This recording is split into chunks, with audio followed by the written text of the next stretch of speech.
I'm gonna show you how to get a sweat-proof, heat-proof, summer-proof base, and you can trust me because this is how hot it's getting where I live. What the heck? First things first, you need to moisturize. No matter how oily your skin is, you need to moisturize that skin because if you don't, it'll start producing more oil. Using the YouTube the People Superfood Air Whipped Cream.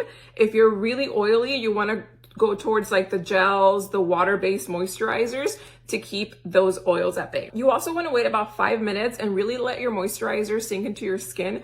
That way when you add your primer, it's not peeling off and you're letting your primer do its job, which is creating a barrier between the oils and the foundation. I have 2 primer recommendations that perform beautifully under extreme heat, like where I live. If you're on a budget, I highly recommend the L'Oreal PrimeLab Matte Setter, 24-hour Matte Setter Primer. If you can spend a little bit more money, I would recommend the One Size Secure the Sweat Primer. This stuff is insane. And if you do use this, it is very important to follow the last tip I said, which is wait for your moisturizer to sink in, or otherwise this won't do its job. For this video, I'm gonna use the Secure the Sweat Primer.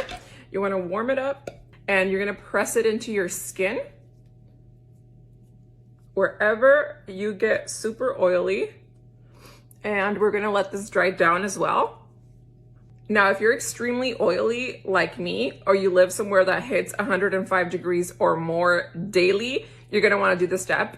I'm gonna use some powder and I'm gonna press it onto my skin with the powder puff. If you have normal to somewhat oily skin, you might wanna skip this step, but I do recommend adding a powder when you're using the PrimeLab by L'Oreal. That Secure the Sweat Primer is no joke. Any person with normal skin or just an oily T-zone can go ahead and use that and apply foundation and be fine.